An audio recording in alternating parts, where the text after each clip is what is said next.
वसल्लम को जिन आंखों ने एक बार देखा है वो सहाबा की जिंदगी तो देख लें, उनको खोलते हुए तेल में भी डाल दिया गया, मगर दामन मुस्तफा से हाथ हटाना तो दूर की बात है, जुबान पर लफ्ज लाना भी उन्होंने कभी गवारा नहीं किया है।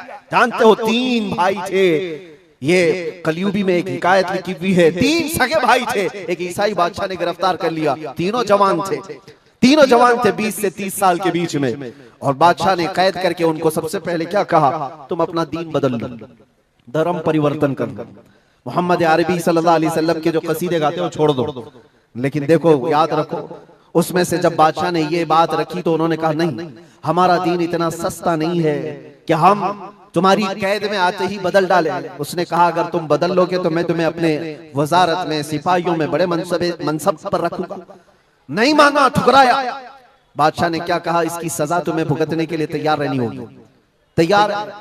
बहुत बड़े एक कढ़ाई में तेल को लाकर खोलते हुए तेल में उसमें से सबसे बड़े भाई को डालने का हुक्म दिया। बादशाह ने जैसे हुक्म दिया, जल्लाद आया और उन 3 भाइयों में से एक को उठाया और खोलते हुए तेल में डाल दिया। अंदाजा करो, मोमबत्ती पर अगर तुम्हारी उंगली भी लग जाए ना तो चमड़ी जल करके निकल आएगा, और पता नहीं कितने दिन तक इसकी जलन आपको होती रहे। लेकिन एक पकते हुए तेल में डाला जा रहा है, डाल दिया, जिस्म पूरा चरमरा गया। थोड़ी देर गुजरी, 2 भाई और मौजूद, दूसरे को बुलाया गया, देखा तुम्हारे भाई का हश्र क्या हुआ है, तुम अगर बादशाह की पेशकश को कबूल कर लो तो शायद तुम्हारी जान बच सकती है। दूसरे ने मुस्कुराया और कहा, वही शायद उनकी ही जुबान थी जो बरेली से यूं आती है, जिंदगी ये नहीं किसी की किसी के लिए, जिंदगी है नबी की नबी के लिए। मेरे बड़े भाई को जलाने के बाद अब तो तुमने और भी मुश्किल कर दिया है फैसला। मैं इस बात के लिए तैयार से बड़े तेल में भी मुझे डाला जाए, लेकिन जुबान पर मेरे मुस्तफा के दामन को छोड़ने वाली बात कभी नहीं ला सकता। दूसरे भाई को भी उठाया गया और खोलते हुए तेल में डाल दिया। 2 भाइयों की शहादत हो गई जगह पर ही। वो तेल में डालना जुबान पे अल्फाज हो सकता है, आसानी से हम बोल रहे हैं और आप आसानी से सुन रहे हैं, प्रैक्टिकल जिसके साथ होगा वो अंदाजा कर सकता है दर्द और कर्ब किसको कहते हैं, शिद्दत की तकालीफ किसको कहते हैं। मेरे अजीजों, तीसरा जो नौजवान था वो बहुत ही कम उम्र का था, 22 से 23 साल का होगा। बादशाह का जो वजीर वहां पर था उसने देख करके बादशाह से कहा, इस लड़के को मेरे हवाले कर दीजिए, मैं इसको बदल करके लाऊंगा, मेरा चैलेंज है। क्यों, जान इसकी भी ले लेंगे, मैं इसको बदल करके लाऊंगा। इतने मजबूत लोग कैसे हो सकते हैं अरब के कि खोलते हुए तेल में इनके भाइयों को डाला गया तब भी ये बदल नहीं रहे। 2 को मरते हुए, अरे यहाँ 1 को डंडा पड़ते हुए देखकर सारे भाग जाएं, और ये 2 को जलते हुए देख करके भी टस से मस नहीं होते। कैसा अकीदा है, कैसा तसल्लुब है इनका। बादशाह ने कहा, किस बात पर तुम्हें यकीन है कि इसको तुम बदल लाओगे। उसने कहा, मुझे भरोसा है, आप मुझे दीजिए 1 महीने का टाइम, इसको बदल कर न लाऊं तो फिर मुझे आप जो सजा दे। बादशाह ने कहा, ठीक है ले जाओ। तीसरे को खोलते हुए तेल में डालने की बजाय बादशाह ने अपने वजीर के हवाले कर दिया। और दुनिया देखो, वो मेरे अजीजों याद रखो, आशिकाने मुस्तफा से 2 इम्तिहान हर जमाने में होते रहेंगे, आज भी हो रहे हैं और होते रहेंगे। पहला इम्तिहान, मौत से डरा करके तुम्हारा दीन छीन लिया जाएगा, मौत से डरा करके ये हो जाएगा वो हो जाएगा, तुम्हें ये कर दिया जाएगा वो कर दिया जाएगा। मौत का डर, खौफ तुम्हारे कदमों में डगमगाहट लाने के लिए लाया जाता है। अगर मौत से नहीं डरता कोई आदमी तो उसके साथ दूसरा पैंतरा क्या खेला जाता है। ये दुनिया का दस्तूर है हमेशा से, जब देखती है दुनिया के ये मौत से डरता नहीं है तो फिर इसको औरत और दौलत की लालच से खरीदने की कोशिश की जाती है। ये 2 चीजें ऐसी हैं जो अच्छे का सौदा कर जाती हैं। बहुतों ने अपना ईमान सिर्फ शबाब पर बेच दिया है, हुस्न शबाब को देख करके। औरतों के दिल दादा हुए या दौलत के दिल फरेब हो गए और उन्होंने अपना दीन का सौदा कर लिया है। नौजवानों याद रखो, तुम्हारी जिंदगी में अगर ये 2 इम्तिहानों में से कोई इम्तिहान आए तो अपने नबी पाक को याद कर लेना, हुजूर को याद कर लेना, और अल्लाह के नबी सल्लल्लाहु अलैहि वसल्लम की बारगाह में ये इस्तिगासा कर कि मेरे आका, बड़ा सख्त और कठिन वक्त आया है, दुनिया मौत से डरा करके कभी मेरा ईमान छीनने की कोशिश कर रही है, अगर उससे मैं नहीं डगमगाया तो दुनिया मुझे हुस्न शबाब की लालच दे करके अपनी तरफ लेना चाहती है। अब उस वजीर ने क्या किया, उस छोटे से नौजवान लड़के को अपने घर ले गया, और उसकी बेटी थी जो निहायत हसीन और जमील, बहुत खूबसूरत लड़की उस वजीर की थी। अपनी बेटी को बुलाया और कहा, बेटी तेरे लिए एक काम देता हूँ, 1 महीना हमको मिला है, इस नौजवान को अपनी मोहब्बत में, अपने हुस्न जमाल में लेकर के आजा, बादशाह सलामत से जो इनाम चाहे तुझे ला करके दे दूंगा। अपनी लड़कियां आशिकाने मुस्तफा को खरीदने के लिए कल भी भेजे जाते थे, आज भी भेजे जा रही है। हो सकता है बहुत सारी जगहों पर जो हमारे लोग मुर्तद होते जा रहे हैं, वो जो बच्चियां आज अपने दीन और ईमान का सौदा करके भागती हैं किसी गैर के साथ और कहीं जा करके शादियां रचाती, वो ये समझती हैं कि ये कॉमन सी बात है।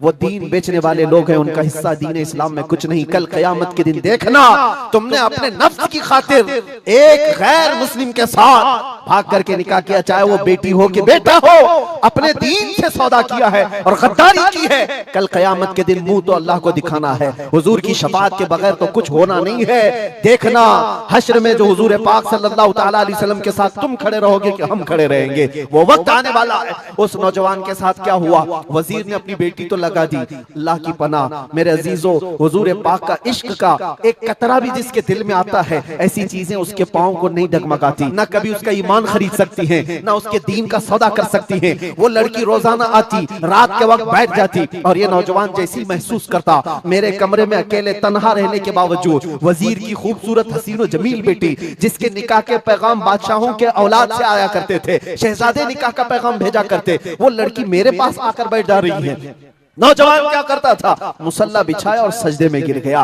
जब तक वो उठती नहीं थी, ये सर उठाता नहीं था। ये रात भर के सजदे इसके इसी तरह रहते, वो ऊँगती रहती, देखती रहती, इंतजार करती रहती और थक करके वापस चली जाती। महीना गुजरने को आया था मेरे अजीजों, उस नौजवान ने आंख भरकर एक बार देखा भी नहीं और वो थक हार करके महीना खत्म होने के बाद उस नौजवान को मुखातब करके कहती है, ऐ नौजवान एक बार मेरे हुस्न को देख तो ले। मुझे देखने के लिए बादशाहों के बेटों की भी कतार लगती है, कई बड़े बड़े लोग पैसों के अंबार लगा सकते हैं मेरे हुस्न को देखने के लिए, एक तू है कि मैं आता हूं तो मुसल्ले पे गिर जाता है। उठ एक बार देख तो ले, मुझे अल्लाह ने कैसा हुस्न दिया है, कैसा जमाल दिया है, एक बार देख तो ले। उस नौजवान ने आंखें झपकाए बगैर, पलटे बगैर जवाब दिया कि ऐ खातून, तू अपना ये हरबा इस्तेमाल करना बंद कर दे, ये तेरा काम मुझ पर चल नहीं सकेगा। वजह यह है, जिन आंखों में एक बार जमाले मुस्तफा बस चुका हो, उसको दुनिया का हुस्न कभी धोखा नहीं दे सकता, दुनिया का जमाल उसे खरीद नहीं सकता। वो खातून उठ गई और जवान की इन बातों से उसके दिल पर ऐसा वलवला तारी हुआ। वो खातून कहती है, ऐ नौजवान खड़ा हो जा, मैं तुझे खरीदने नहीं आई, मैं तुझे अपनी दामे फरेब में फंसाने नहीं आई, उठ जा, अब मेरी एक अर्जी सुन ले। नौजवान उठा और पूछा, क्या अर्जी है? कहती है कि मैं अब तेरी मोहब्बत में गिरफ्तार हूँ, मैं चाहती हूँ कि तू मेरे दीन में ना आ, बल्कि तू अपने दीन में मुझे दाखिल कर ले, जिसके हुस्न ने तेरी आंखों को ऐसा बाकमाल बनाया है कि तन्हा होते हुए भी कभी तूने मेरे हुस्न को नहीं देखा। मैं चाहती हूं कि उस हुस्न के पैकर जमाले मुस्तफा की मैं भी दिलदादा हो जाऊं। उस नौजवान को उठाया और कहा, मुझे पढ़ा दे ला इलाहा इल्लल्लाह मुहम्मदुर रसूलुल्लाह। हर जमाने में आशिकाने मुस्तफा जो होते हैं, हर जमाने में जो आशिकाने मुस्तफा होते हैं, वो दूसरों की छाप अपने ऊपर लेते नहीं हैं, बल्कि जहां जाते हैं अपनी छाप दूसरों पर छोड़ करके आते हैं। यही होती है जिंदगी आशिकाने मुस्तफा की। उस नौजवान ने उसे कलमा तैयबा पढ़ाया और उस खातून ने कहा, चलो यहाँ से निकलो, कुफरिस्तान से निकल करके हम निकाह करते हैं और साथ जिंदगी गुजारेंगे। तवज्जो चाहता हूँ, तवज्जो चाहता हूँ, ये मेरी बात को खत्म होने दो। ऐ नौजवानों, आज तुम्हें कोई बहकाने वाला, खोलते हुए तेल में डालने वाला नहीं है, उसके बावजूद तुमने पता नहीं अपने कितने घंटे ये सारे सोशल मीडिया पर आई हुई ऐसी हसीना और जमीलाओं के पीछे अपनी रातें बर्बाद कर डाली। तुम्हें पता नहीं ये आंखें अल्लाह ताला ने तुम्हें किस लिए दिए हैं। दुआ ये करो, कुछ ऐसा कर दे मेरे किरदिगार आंखों में, हमेशा नक्श रहे रूए यार आंखों में। उन्हें न देखा तो किस काम की है ये आंखें कि देखने की है सारी बहार आंखों में। अजीजा ने गिरामी, उस नौजवान ने उस खातून की बात सुन ली और कहा, चलो मुझे इस जगह से, इस कैद से निकालो, हम ये शहर छोड़ देते हैं, ये मुल्क छोड़ देते हैं। उस खातून ने उस नौजवान को आजाद किया और साथ लेकर चल पड़ी, शहर भी छोड़ दिया, बाहर निकल पड़े। रात का वक्त है, अचानक वो आधा रास्ता तय किए कि पीछे से घोड़ों के दौड़ने की आवाज आई। तवज्जो चाहता हूं, एक फौज आ रही है और हिनहिनाने वाले घोड़ों की आवाजें आने लगी। दोनों डर गए। नए लोग हैं, नौजवान लड़का है, नौजवान लड़की है और शहर से भागे हुए हैं, दीन इस्लाम कबूल करके निकले हुए हैं। बादशाह को हो सकता है खबर हो गई होगी, वजीर को पता चल गया होगा कि कैद से निकला हुआ ये फरार मुजरिम हमारा शहर छोड़कर जा रहा है। पूरी फौज आती हुई नजर आ रही थी। ये दोनों एक दरख्त के पीछे ओट पर छुप कर खड़े हो गए। पता नहीं अब इसके आगे क्या होने वाला है, हमें गिरफ्तार कर लिया जाएगा, हो सकता है हमारा भी अंजाम वही होगा जो हमारे दो भाइयों के साथ हुआ। लेकिन इत्तेफाक की बात है, वो घोड़े करीब से करीब आते गए, वो फौज करीब आ गई, और जब आ गई तो करीब आकर वो फौज रुक गई। इन्होंने देखा नहीं ये फौज कौन थी, ये लोग कौन थे। दरख्त के पीछे छुपे हुए हैं नौजवान और वो दुशीजा। अचानक आने वाली फौज में से एक गरजती हुई आवाज आती है, नाम लेकर के नौजवान का पुकारा जाता है, ऐ फलां बिन फलां बाहर आ जा, बाहर आ जा। बाहर ये नौजवान आता है तो देखता है बादशाह की फौज नहीं है, वजीर की नहीं है, बल्कि वो दोनों शहीद भाई घोड़े पर सवार है, और सारी फौज में रसूलुल्लाह के वो शहीद सहाबा तशरीफ लाए हुए हैं। नारे तकबीर, नारे रिसालत, नारे रिसालत। ये नौजवान घबरा गया और पूछा, मैं अपने भाइयों को देख रहा हूँ घोड़ों पर सवार हैं, चंद दिनों पहले बादशाह ने खोलते हुए तेल में इनको उंडेल दिया था, इनके जिस्मों को जला दिया था। ये देख करके आप कपकपी जिस्म पर तारी है, भीगी आंखों से पूछने लगा, बड़े भाई आप लोगों को जला दिया गया था, तेल में खोलते हुए डाल दिया गया था, आप लोग यहाँ कैसे आए? दोनों भाइयों ने कहा, ऐ हमारे नन्हे भाई, क्या तूने कुरान की आयत नहीं पढ़ी, वला तकुलू लिमन युक़तलु फी सबीलिल्लाहि अमवात, अल्लाह की राह में जो मारे जाएं उन्हें मुर्दा ना कहो। नौजवान ने पूछा, तुम्हें दर्द कितना हुआ होगा जब जलाया गया था, खोलते हुए तेल में डाला गया था, कर्ब कैसा था, तकलीफ कैसी थी?